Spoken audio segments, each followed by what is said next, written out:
convidar vocês a ficarem em pé, Neemias capítulo 8, tá? Vocês vão só ouvir, tá? Disse-lhe mais: ide, comei as gorduras e bebei as doçuras, e enviai porções aos que não têm nada preparado para si, porque este dia é consagrado ao nosso Senhor. Portanto, não vos entristeçais, porque a alegria do Senhor é a nossa força. Pai querido, nós sabemos que a Tua palavra é bendita, mas queremos que ela seja bênção nas nossas vidas hoje, em nome de Jesus. Pode sentar, meu querido.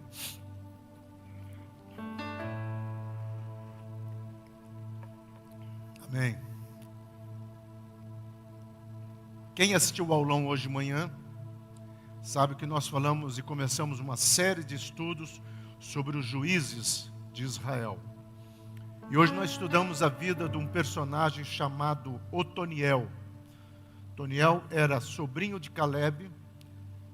Ele foi um dos caras que ajudou Caleb a matar os 3 gigantes que habitavam em Kiriat, lá perto da região de Hebron. Se você quer saber mais, assista o aulão, está lá na plataforma. Mas uma das coisas que foi falado muito hoje de manhã é exatamente o que nós vamos estar falando agora à noite. Que é um momento de que eu e você precisamos entender e tomar atitudes. Nós sabemos, nós conhecemos, nós ouvimos, mas nós precisamos avançar nisso. Esse é um momento quando praticamente tudo já estava sendo terminado lá em Jerusalém, através de Neemias. E Neemias já tinha coordenado, como nós pregamos domingo passado, as questões finais das portas e dos muros e das torres. E agora, num momento muito especial, ele convoca todo o povo. E se você ler o capítulo 8, todo o povo veio, ninguém ficou de fora. Eles se reuniram. E ali tem a primeira invenção de púlpito, porque eles criaram um tablado. Esdras mandou fazer um tablado para ele poder ficar alto e falar ao povo. E ali eles começaram a ler a palavra de Deus. Simplesmente ler. Muitos comentaristas acreditam que tenha sido o livro de Isaías, como profeticamente, quando também Jesus no templo vai ler o livro de Isaías.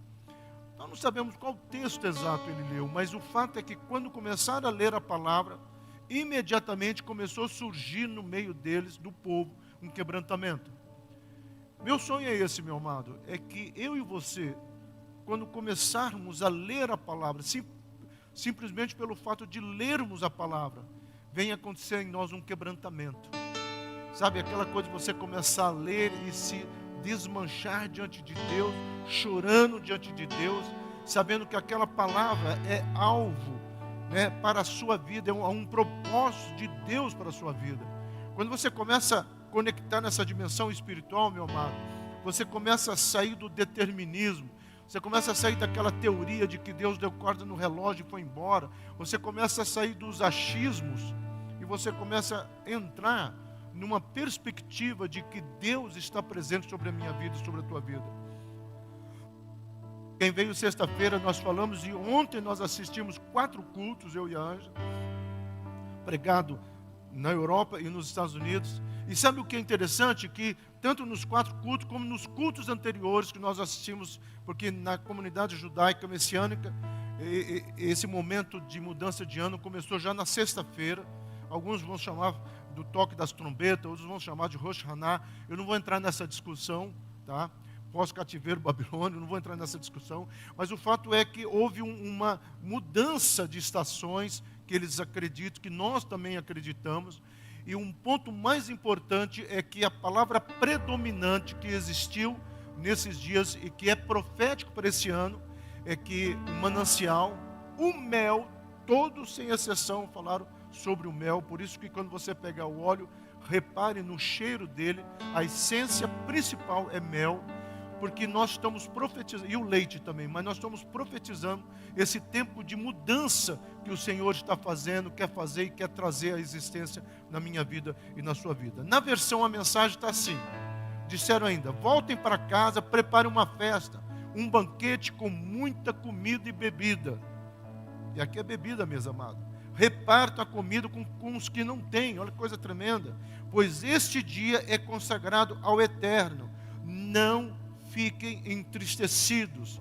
A alegria do Senhor fortalecerá vocês. Essa é uma palavra tremenda. Neemias foi um dos homens que Deus escolheu, nós estamos falando isso em todas as mensagens, para fazer uma das maiores reformas que Jerusalém já teve. E talvez agora é a reforma principal que ele e Esdras estará desempenhando, que é a reforma espiritual. E é interessante que Deus permite que primeiro a estrutura de segurança seja feita, para depois Deus falar, agora eu quero tratar com o coração de vocês. Meu amado, Deus está dizendo o seguinte, eu sei que se eu começar pelo coração, vocês vão ficar com medo dos inimigos. Então eu vou trazer uma estrutura, e aqui talvez vai contra até algumas coisas que nós achamos, que Deus primeiro quer trabalhar o coração, para depois trazer a bênção. Mas nesse conteúdo Deus faz o contrário. Porque o nosso Deus não está preso a nenhum sistema. Nosso Deus não está preso a algo que eu e você possamos instituir. Ele é livre para fazer do jeito que Ele quer, e glória a Deus por isso.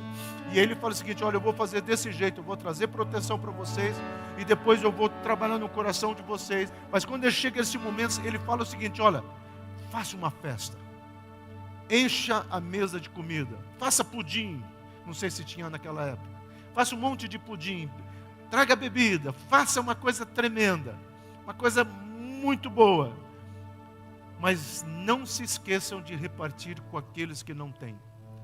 E nós falamos isso na sexta-feira, meu amado.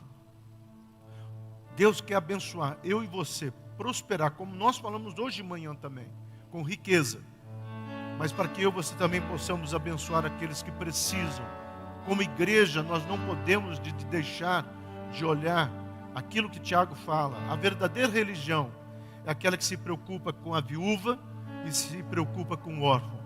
A verdadeira religião não é aquela que se preocupa com a estética, com a fonética, com os efeitos especiais. A verdadeira religião é aquela que vai se preocupar em fazer o reino chegar na vida de todas as pessoas. Isso é uma coisa que nós precisamos entender. Então ele não ficou parado apenas ouvindo o que Deus queria dele, mas como Otoniel, quando tomou conhecimento, nós falamos de manhã, ele vai e ele combate um rei chamado Cusã, que em hebraico significa duplamente violento. Nós estudamos hoje de manhã, está lá no aulão. E quando ele vai enfrentar esse rei, talvez ele olha para o seu passado, Otoniel, e ele pensa da mesma maneira que Deus esteve comigo e com Caleb lá, porque a probabilidade que ele tenha nascido vamos colocar, depois de 20 anos que o povo já estava caminhando no deserto. E ele pega aquela geração, ele provavelmente ainda é um jovem entre 20 e no máximo 28, 30 anos no máximo, mas alguns colocam 26 anos, quando ele vai enfrentar esse gigante junto com Caleb. E depois passa um período grande aqui, de 8 anos, e aí ele começa a enfrentar outras situações, e aí Deus traz a prosperidade, a riqueza e a vitória. Da mesma maneira com Neemias. Qual que é a diferença, ou qual que é a semelhança entre Otoniel e Neemias? Ambos estavam em lugares diferentes, mas ambos tinham a certeza das promessas de Deus. Ambos conheciam quem era o seu Deus. Ambos acreditaram naquilo que Deus poderia fazer. Ambos não ficaram limitados com medo, pensando que isto ou aquilo não iria dar certo. Eles acreditaram. Talvez esse seja o segredo que eu quero que eu e você possamos avançar nesses dias de hoje. Precisamos tomar posse acreditando naquilo que Deus estabeleceu. Amado, o emocionalismo por si só é inútil. Precisamos tomar atitudes em direção do que cremos e sabemos. Não adianta nada você pegar esse óleo e achar que ele tem um mantra sagrado, sendo que a maior unção que Deus quer fazer não é no óleo, mas é no meu coração e no seu coração. Não adianta nada você vir aqui cantar e se derramar diante do Senhor, se durante a semana você não vive um relacionamento e um comprometimento com a palavra de Deus. Não adianta nada você se emocionar com alguma situação e você não vivenciar, seja na sua sala de aula, seja no seu emprego, um cheiro bom e suave, para que as pessoas possam sentir o perfume de Cristo através da minha vida e através da sua vida. A transformação de Jerusalém passou por 3 etapas, e eu já vou avisando o Márcio que nós já estamos chegando para o final, viu, Márcio? Eu combinei com ele que quando nós chegar para o final, vou avisar, eles vão cantar aqui, né? A música que deu start para toda essa série de mensagens. Por isso nós estamos usando essa palavra transformação. A transformação primeira que vai acontecer é física, ou seja, os muros e as portas foram restauradas. Depois vem a transformação social, a ordem política, social e religiosa é estabelecida. E talvez agora a maior transformação, a transformação espiritual, ou seja, a palavra de Deus começa a ocupar o lugar dela. Porque até então a palavra de Deus estava delegada a uma sala. E essa sala, para você ter uma ideia, que tinha os papiros, né? Eliasibe, antes dele entender o plano de Deus, ele deixou Tobias e Sanbalat, principalmente Sanbalat, habitar naquela sala, ou seja, tira esses papiros daqui. Olha o desprezo que estava acontecendo para com a palavra de Deus. E aqui, a partir desse capítulo 8, você vai ver que a palavra de Deus ocupa um lugar de destaque. Então Deus moveu o coração do povo para reunir, para buscar a palavra. Ou seja, eles não se reuniram por qualquer outro interesse. Meu amado, talvez o que mais me chama a atenção aqui é saber que esse povo se reuniu com um único interesse.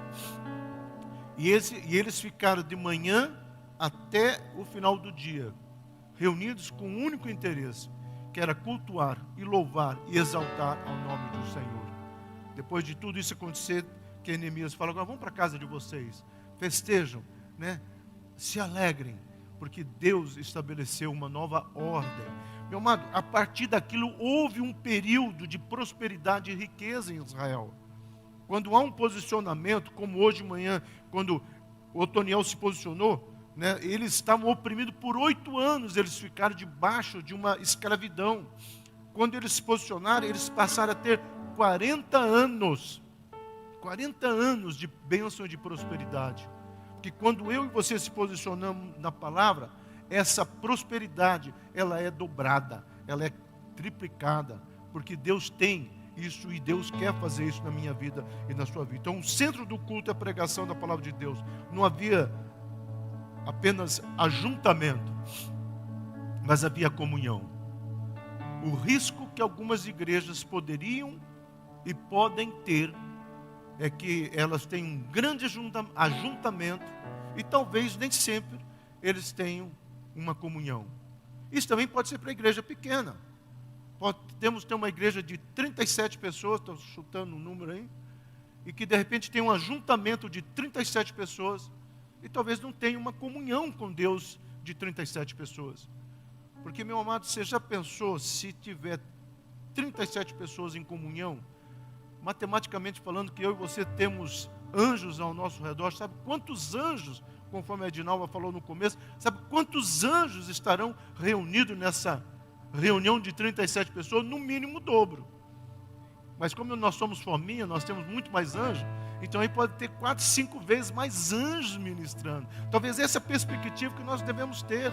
Então, ele leu o livro diante da praça que está diante da porta das águas. Interessante que o capítulo 8, versículo 3, fala assim: olha, ele não leu esse livro em qualquer lugar. Ele leu esse livro exatamente, e esse altar foi feito exatamente na porta das águas. Nós não estudamos, porque eu falei que nós salpicamos muito a mensagem, mas o que significa essa porta? Por que chamava-se porta das águas? Os doentes entravam por essa porta tinha todo um background, um arquetipo, né, na história de Israel, que trazia essas convicções. Então essa porta simbolizava uma vida de pureza diante de Deus, no coração, na conduta e no caráter. No coração, meu amado, que é o motivo das nossas ações. O meu coração, que rege as nossas ações, precisa ter essa consagração. A conduta é o que nós fazemos. Por isso que Paulo fala que eu e você, tudo que nós fizemos em Colossenses, ele fala, seja para a honra e glória do nome do Senhor. Em outras palavras, você consegue dar glórias ao Senhor depois de terminar um monte de coisas. E no caráter é o que nós somos. É o que nós estudamos hoje de manhã, um pouco sobre o caráter de Otoniel. E há 2 coisas que eu destaco sobre o caráter de Otoniel. Primeiro, ele temia Deus. Temia Deus. Segundo, ele era sábio. Esse temor e essa sabedoria precisa andar colado na nossa vida nos dias de hoje. Precisamos do temor de Deus, mas nós precisamos de sabedoria para nós sabermos como agir diante de tantas coisas. Porque este dia é consagrado ao Senhor. A palavra consagrar, a palavra kuon, significa algo preparado, ou algo que foi, como é que está aí? Mais ou menos, né? Algo que foi estabelecido. Deus está dizendo o seguinte, o Neemias disse para o povo, gente, presta atenção, esse dia, o que aconteceu hoje, a leitura da palavra, a nossa alegria, a certeza daquela aliança que nós fizemos, foi algo preparado, foi algo estabelecido. Meu amado, eu creio tanto nisso, que cada vez que eu saio da minha casa, eu venho para o culto, principalmente domingo à noite nós estamos tendo, eu venho orando porque eu sei que Deus tem um encontro com a minha vida e com a sua vida aqui. Eu creio tanto nisso, meu amado, que eu venho orando e preparando o meu coração, porque eu sei o que eu vou pregar, às vezes eu sei o que o Ministério de Louvor vai tocar, mas eu não sei o que vai acontecer. Eu não tinha preparado, ninguém me avisou durante a semana dos testemunhos, me procuraram hoje.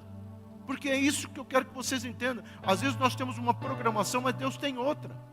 Mas uma coisa eu te garanto, eu venho com uma expectativa. Porque eu sei que esse domingo foi estabelecido por Deus, foi colocado por Deus. Então essa expectativa eu creio e eu desafio você ter cada dia no teu coração. Não venha para assistir um culto, mas venha para participar de um culto, juntamente com a igreja, para estar louvando o Senhor. Então consagre os seus dias ao Senhor, pela leitura da palavra, oração e cânticos espirituais. Paulo deu esse conselho para a igreja das Ásias, as igrejas, todas elas, Colossenses, Filipenses, Gálatas, ele fala, olha, vocês precisam aprender a falar. Ele vai falar isso em Efésios. O pessoal de quarta-feira vai estar pregando uma série de mensagens sobre o livro de Efésios. Ele vai falar exatamente isso. O pastor José teve essa ideia, falou, José, manda bala. Ele até usou um termo difícil hoje de manhã. Eu até brinquei que eu não estou nem lembrando o termo que ele usou. Mas está aliançado, essas questões. Porque Paulo fala isso, olha, vocês precisam aprender a falar e andar e viver com cânticos e salmos espirituais, falando uns aos outros. Essa é a edificação. Paulo nos convida a andar no Espírito, e somente assim não iríamos satisfazer as obras da carne. Meu amado, o segredo para você vencer, seja qualquer área, qualquer dificuldade que você tem, e todos nós temos, eu tenho, você tem. O segredo é você entender o que é o Espírito Santo. E Deus tem me incomodado já umas 3 semanas sobre o que é o Espírito Santo. E uma mensagem que eu até mandei o link para o Guilherme, uma mensagem que uma pastora pregou, eu falei, cara, a igreja precisa entender isso. O Espírito Santo é uma pessoa. O Espírito Santo esteve desde a criação participando de todas as coisas. Ele vem quando a terra não tinha forma, não era vazia. Ele começa a capacitar os homens, ele começa a entrar na vida dos homens, ele começa a trazer estrutura para os homens. Hoje de manhã eu falei, uma das peças do tabernáculo era complicadíssima saber manusear essa peça. E o texto fala que veio o Espírito do Senhor e entrou naqueles homens e eles conseguiram fazer o tabernáculo. E aí você vem na vida dos juízes, você vai ver o próprio Otoniel, e veio o Espírito do Senhor, e entrou nele, e ele foi lá, destruiu acusando. Tudo isso, o Espírito do Senhor vindo como pessoa. Aí quando Jesus está subindo, ele fala algo tremendo, olha, igreja, sabe esse Espírito que esteve lá, essa terceira pessoa da Trindade, que esteve desde a criação do mundo? Pois é, quando você me aceitar como Senhor e Salvador, Ele vai habitar no teu coração, e Ele vai andar com você. Então nós precisamos aprender a andar no Espírito, ou andar com o Espírito. Não importa como você vai entender essa questão desse pronome, mas você precisa entender que nós precisamos andar nesse Espírito. Portanto, não vos entristeçais. Neemias fala assim, não fiquem tristes, gente, para com essa tristeza. A palavra atassat, o que significa se ferir com pensamentos ruins. Em outras palavras, é ter uma atitude positiva. O que nós falamos hoje de manhã? Que uma das coisas que Otoniel tinha era atitude positiva diante de os gigantes. Amado, pensa bem, o povo de Israel lá na frente estaria com medo de um gigante, que era Golias. Aqui tinha 3. Você não vê em nenhum momento Otoniel, lá com seus 26 anos, com medo e dizendo, Caleb, ô tio, peça outra coisa. Tanto é que ele foi o único que foi com Caleb. E como prêmio ele ganha uma região. E quem já foi para Israel, ou você põe no Google, tá? Fontes ou água, ou resort, né? Ali nessa região do Hebron, você vai ver, deserto, deserto, deserto, de repente uma roda verde. Hoje tem alguns hotéis caríssimos lá, e no meio um lago. Dizem que é maravilhoso, porque é promessa de Deus. Deus não dá nada ruim, meu amado. E ele recebeu essas fontes. Ele recebeu essas fontes. E também recebeu a filha de Caleb, Axa, em casamento. Porque quando Deus viu o coração de Otoniel, ele falou, esse menino está comigo. É isso que Neemias está dizendo. Olha, parem de trazer pensamentos tristes para a vida de vocês. Tragam pensamentos. Tenham atitudes positivas. Tenham atitudes alegres no teu coração. Davi escreve que o Senhor mudou o pranto dele em dança, com vestes de alegria. Davi fala o seguinte, Silas, diga para Monte Hebron que aquela tristeza que eu tinha, Deus mudou. Eu não quero me entristecer mais, porque Deus tirou aquele pranto e me deu dança. Davi dançou ao Senhor. Acho que se Davi tivesse que ir num culto da Monte Hebron, de repente quando está naquele momento de louvor assim, ele ia começar a dançar aqui, não ia nem... ia dançar mais esquisito que o Anderson. Mas ele nem ia se importar, porque ele estaria se movendo nessas questões. Amado, a igreja precisa voltar ao primeiro amor, não somente nessas questões básicas, mas em tudo. Em tudo. Ontem, quando estragou aqui, alguém falou assim, pastor, como é que o senhor vai fazer o culto? Meu amado, Deus não está atrás de LED ou de supercomputadores. Deus não está atrás ou preocupado se vai ter isso, vai ter aquilo outro. Eu já confessei para o meu pessoal, eu, Silas, tenho dificuldade com essas luzes, principalmente quando elas ficam piscando. Mas amém. Sabe que Deus está preocupado? É com o meu coração, com o seu coração. Isso não quer dizer que nós não vamos procurar, se temos condições, mas sem colocar peso. Fazer o melhor, com certeza. Mas nós não podemos olhar para isso e achar que Deus vai trazer alegria, ou Deus vai trazer vestes, né, de alegria para nós, por causa da beleza do templo físico. Porque é isso que Zorobabel não entendeu. Quando Zacarias fala, Zorobabel, faça o templo. E Zorobabel fala, eu não tenho recursos. Eu não tenho dinheiro para colocar isso, eu não tenho dinheiro para colocar aquilo outro, porque hoje as igrejas estão fazendo assim, tem que ser assim. Aí Zacarias, se fosse hoje, eu ia dizer, Zorobabel, não é por força, não é nem por violência, mas entenda que quando esse templo for edificado, a glória dele será maior do que a do primeiro. E eu já repeti milhões de vezes aqui, a glória do templo que Zorobabel criou, foi que lá na frente Jesus esteve e foi apresentado nesse templo. A glória do templo sempre será Jesus. Nós podemos ter super ar-condicionado, nós podemos ter uma igreja até que quando estiver pregando ela sobe como aqueles prédios de Dubai, mas Deus vai olhar, legal, como é que está o seu coração? Como é que está a sua vida? Meu filho é o centro desse culto?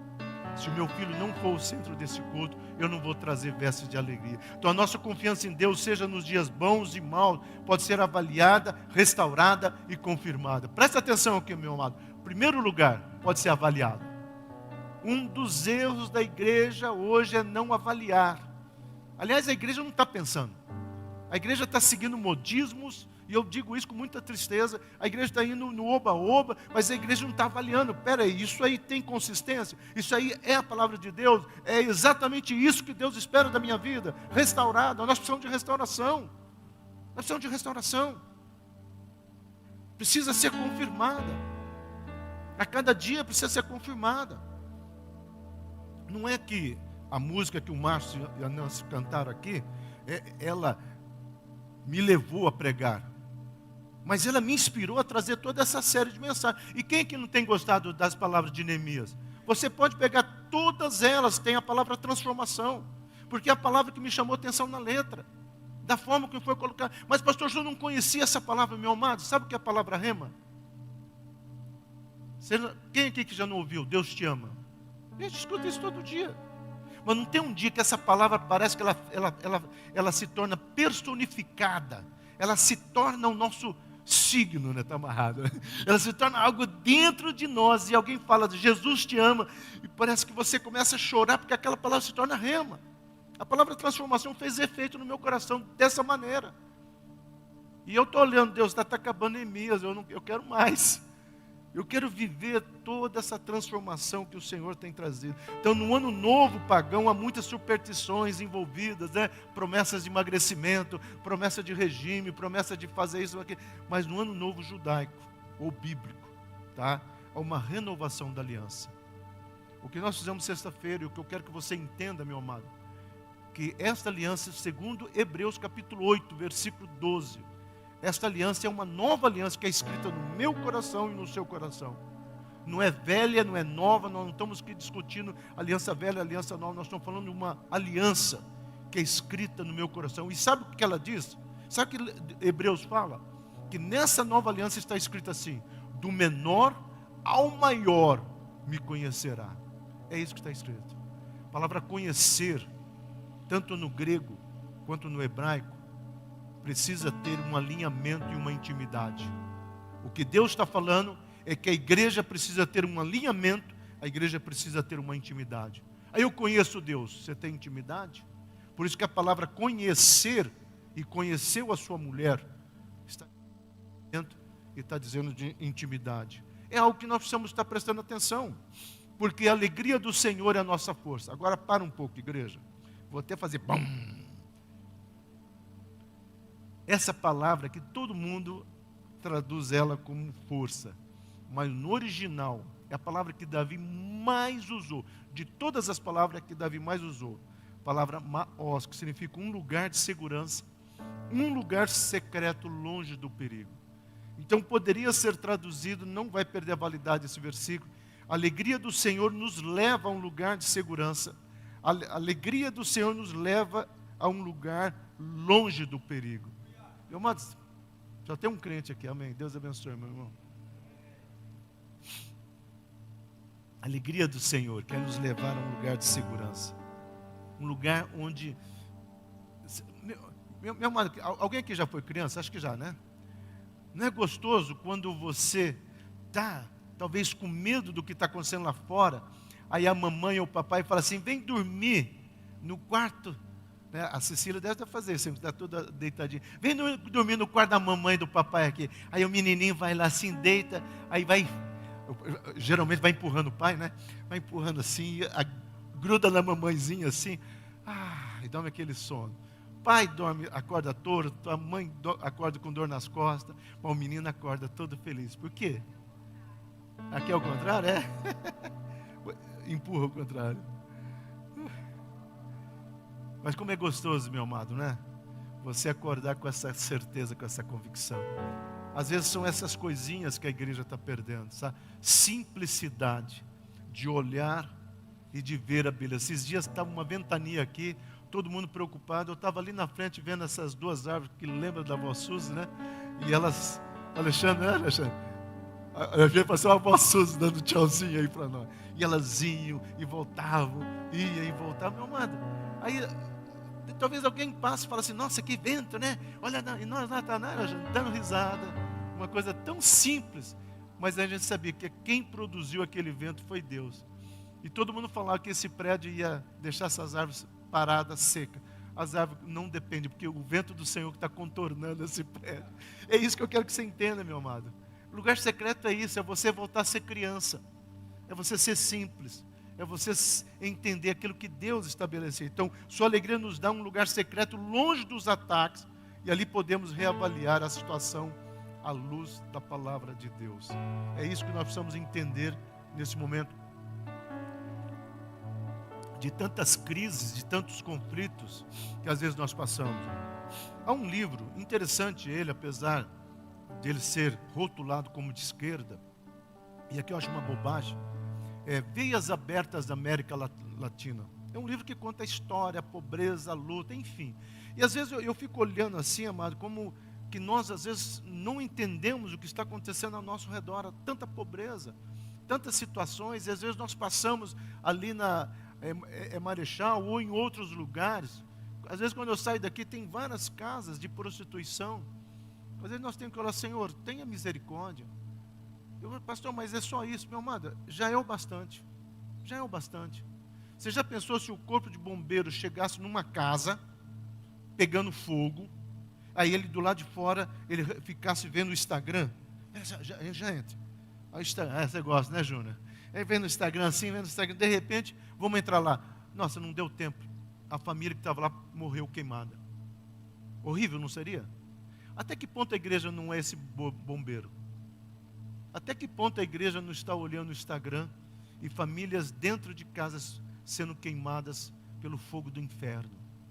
Então, quando você passar por esses lugares, não precisa parar. Ninguém vai entender se você parar. Tem uma pessoa em Curitiba, que ele está até hoje numa casa, ele é chefe de uma casa de recuperação lá em Colombo, uma cidade próxima. Ele era um travesti.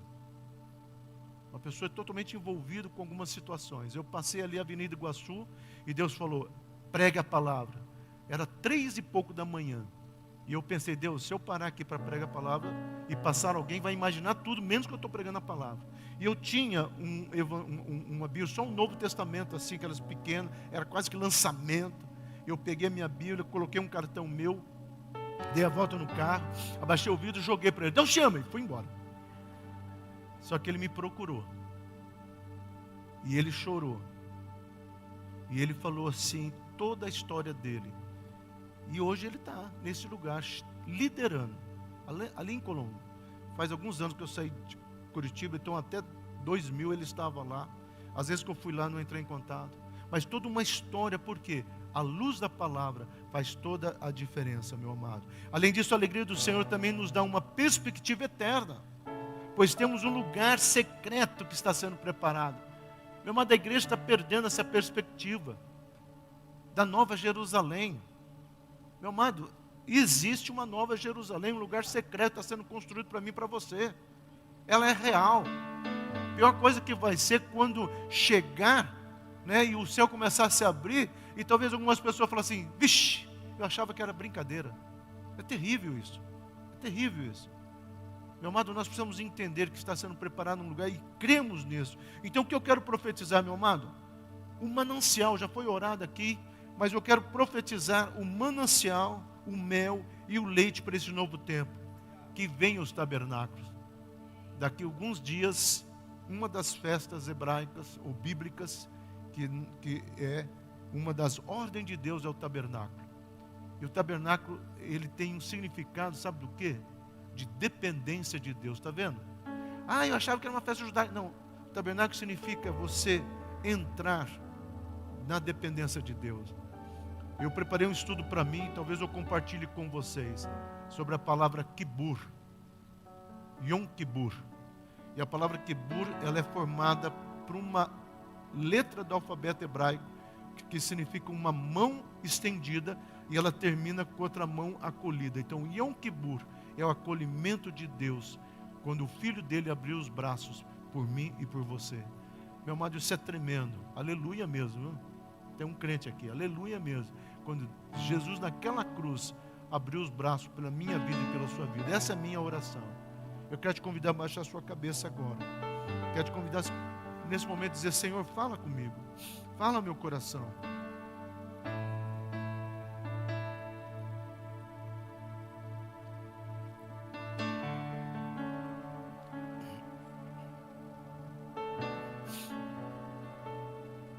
Pai querido, nós selamos tudo isso que foi já colocado nesta casa, o louvor, as ministrações, os testemunhos, a palavra falada, e aquilo que ainda vai vir, Senhor.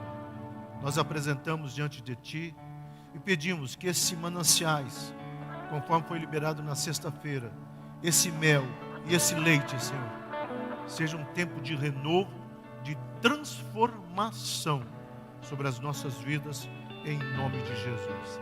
Amém, meu querido?